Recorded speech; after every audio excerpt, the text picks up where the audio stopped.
제7장은 인생 가장 초기의 문제가 이제 초등학교에 그러한 영양실조 같은 것이 있는 거가 문제가 되는데 그 문제 이전에 무슨 문제가 있는 것 같다라고 자문 교수가 이제 얘기를 해서 그렇다면 이 1960년대에 개발된 겁니다. 이 베일리 아동 발달 평가 도구라는 이 BCD라는 거는 그때 개발된 건데 영유아 IQ 테스트 하는 거예요.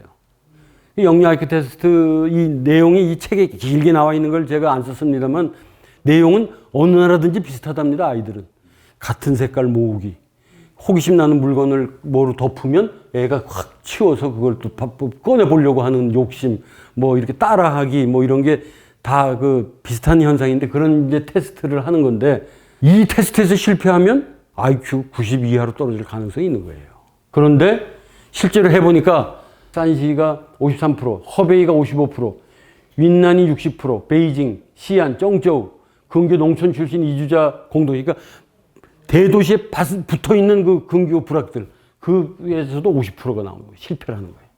일반적으로 인구 분포에서 16% 정도가 실패하는 게 보통 정상이고, 특히 중국 대도시에 가면 5에서 13%밖에 실패하지 않아요. 그러니까 매우 똑똑해야 되는 거예요. 본 테스트에 실패한 아기는 성인이 돼서도 IQ가 90 이하가 될 가능성이 높다는 거예요. 메이천이라는 사람은 이 연구 이제 보조원인데, 연구 보조 교사인데, 안서성의 어느 시골 마을을 갔어요. 18개월 된 왕진진이라는 친구가 유복한 아이 중에 하나의 시골에서, 그럼에도 불구하고 이 아이에게 여러 가지 실험 사례를 시도를 했는데 다 실패했어. 그 위에, 바로 위에 집에, 벽돌집에 샤오페이라는 고등학교 가는 친구가 살고 있었는데 이 친구는 영어 단어를 쓰래도 못 쓰고 도대체 뭐 아는 게 없어. 뭐 아무리 책을 읽어도 무슨 말인지 이해가 안 간다는 거예요, 자기가. 이렇게 샤오페이 같이 되는 이유 중에 하나가 인지 학습 능력이 저하되는 거예요. 왕진진이 왜 아무런 반응을 보이지 않고 실패하느냐? 인지 능력이 없는 거예요. 그러니까 물어보는 거예요. 실험을 할 때 연구자들이. 왜 아이가 그럼 울거나 이러면 어떻게 하는 거죠? 아이가 울면 되게도 없고 얼르면 되지. 그 아이하고는 무슨 대화를 하냐? 애가 무슨 말을 할 줄 안다고 대화를 하냐고. 그냥 업고 재우고 그런 거. 그러니까 전혀 그 어린아이 학습 인지 능력 향상에 대해서는 알 수도 없고 모르는 거죠. 이런 그 뭐 시리얼이나 스프링클 그 중국말로는营养바오 영양바라고 그러죠, 그죠? 이런 철분지 이런 거를 이제 한 아이들과 이런 걸 안 먹인 아이들과는 현격한 그 차이가 난다는 거는 콜롬비아, 자메이카 이런 유사 연구를 했어서 판명이 났던 거고, 진진의 부모는 그렇게 해서도 살았지만 이제는 그렇게 해서는 도저히 살 수가 없는 세상이란 말이죠. 이건 브라질의 그 영부인, 30대 영부인인데 이 영부인이 저 훈련 프로그램을 처음 실시한 거예요. 엄청난 반응이 좋았어요. 그래서 이 대통령이 그만두고 37대 대통령 때도 이 프로그램은 계속해서 시행됐었어요. 왜냐? 어린아이의 인지능력과 학습 능력을 향상시키는 데는 부모만 한 선생이 누가 있겠습니까? 그 주변에. 그 아이를 돌보는 보호자들의 그런 그 훈련이 필요했던 거죠. 신생아 부모 교육 프로그램의 중요성의 시급성, 매년 1,500에서 2천만 명의 아이들이 출생되고 있는데 500만 명이 평생 발달 지체를 겪을 위험성에 놓여 있는 거예요. 마지막 결론에서는 중국의 독특한 구조적 장애물들, 그리고 중지국 상태에 내재된 위기의 요소들, 다른 나라들을 위한 교훈, 중국의 남은 성공으로 가는 길, 저자가 내린 중국의 3가지 시나리오, 요거에 대해서 말씀드리고 결론을 맺겠습니다. 중국의 독특한 구조적 장애물, 국가가 후원하는 카스트 제도나 마찬가지다, 이러죠. 국가의 시스템은. 의료보험, 교육, 주택, 실업급여, 사회보장 이런 면에서 차별이 많이 되는 거죠. 유수 아동이라고 그래서 6천만 명의 아동이 지금 그렇게 시골에 떨어져 있어요. 부모나 친척이나 조부모나 심지어는 혼자 떨어져 있는 애도 200만이나 돼. 얘가 제대로 밥 먹고 학교에 가는지 난 잘 모르겠는데. 한국과 대만은 옛날에 어땠어요? 학교만 다니면 공공버스 다 할인해서 학생 대우를 다 받았죠. 그렇잖아요. 뭐 여기 그렇게 한 사람이 별로 없으니까. 구조적 장애물 중에 2번째는 재정 시스템, 교육 및 사회 서비스의 완전 지방분권화.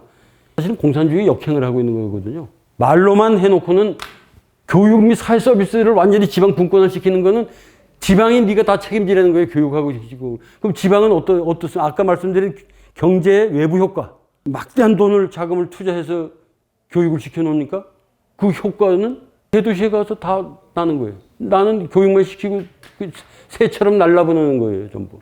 미국도 2차 대전 후에는 지방분권 교육 시스템이 이 분권화되어 있었다가 케네디 존슨 대통령 때 빈곤과의 전쟁을 이때 일으켰나 봐요.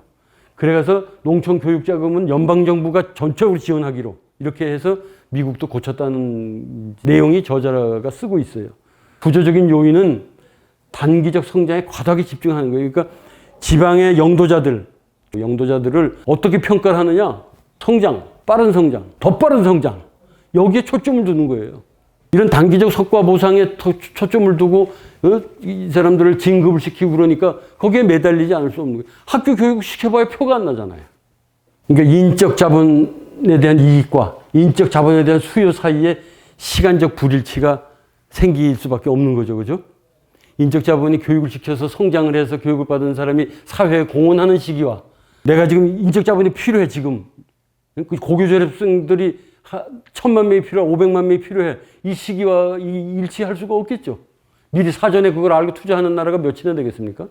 이 필요시보다 40년 정도 앞서서 생산이 돼야 된다는 거 아니에요. 40년 앞을 내다보고 예측할 수 있겠습니까? 이게 중진국 함재에 기여하는 핵심 요소 중에 하나가 되는 거죠. 두 번째는 인적 자본 축적을 저해하는 문제들 대부분이 눈에는 안 보이는 거예요. 눈에 확 보여야 이게 문제구나 해서 빨리빨리 고칠 텐데 눈에 안 보여. 영유아들의 인지 능력이 떨어지고 또 언어 발달이 안 되고 사회적 정서적 기술 발달이 지체가 되는데 이런 감춰진 기여가 이건 그냥 배고픈 거하고 다른 거 아니겠어요? 이런 문제들이 지금 숨어 있는 거고 물리적 인프라 건설 속도는 엄청 빨랐죠. 그죠? 도로, 철도, 통신. 근데 농촌 교육을 투자하는 데는 너무 부족했던 거죠. 그래서 갑자기 탁상공론으로 투자를 하니까 어떤 현상이 일어났어요? 아까처럼 창고에 교장 혼자 앉아있고 농부가 학생으로 등록돼 있고 그렇게 되는 거죠. 한 곳에 주소들은 같은데 4개가 들어있고 어떤 데 가면 아예 없고 이게 중진국 함정에 빠지는 것은 보통 인적 자본의 그 수요와 시간적 차이 때문에 대부분이 다 갇힐 수밖에 없는 거로 보는 거죠. 요 세 나라만 예외. 다른 나라들에 의한 교육은 이제 이 중국을 보면서 모든 나라가 가능한 많은 사람에게 빨리 인적 자본을 강화해야 한다는 거와 모든 아이에게 교육에 대한 장벽을 제거해야 한다. 보이지 않는 문제들을 정책의 중심에 둘 것이다. 뭐 이런 거를 이 저자가 이 사례를 연구하면서 마지막 결론에서 대안을 제시하는 겁니다.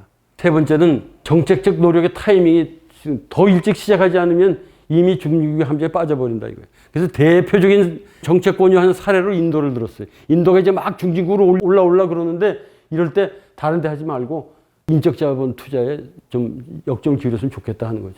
그래서 인적 자본 투자, 물질적 투자의 균형이 안 맞는 거를 보고 저자 입장에서는 중국이 이미 너무 늦었던 것 같다라는 생각을 하면서도 늦으면 이 최악의 시나리오가 나면 좀 큰일이지 않겠는가 하는 걱정을 하면서도 자기가 답을 낼 수는 없는 거겠죠. 그렇죠?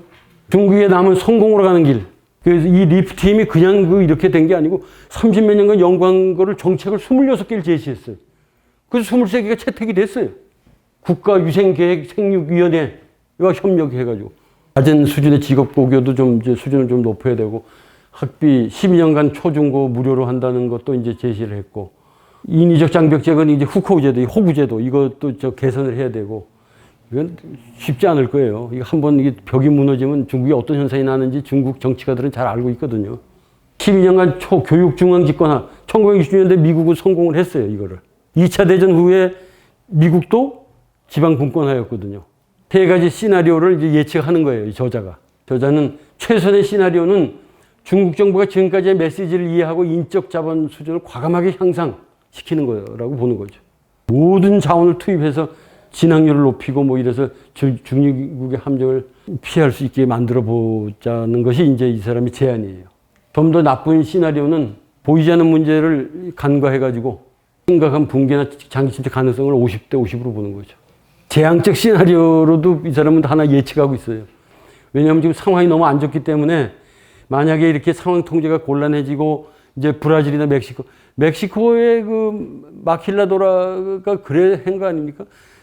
1980년대에 시간당 임금 1달러, 원자재 자유무역, 원자재 관세 없고 국경지역에다가 많은 그 생산공장 기지를 제조업을 만들어가지고 미국에다가 대거 공산품을 만들어서 제공을 했죠. 그래서 뭐 멕시코가 1980년대, 90년대 상당했습니다. 그러다가 중국이 개방이 되면서 멕시코의 모든 것들이 중국으로 흡수가 되고 멕시코는 배달업, 유리창 닦기, 비공식 직업들이 늘어나면서 나라가 그냥 굉장히 어려워지고 마피아가 늘어나고 뭐 이래 된 거죠.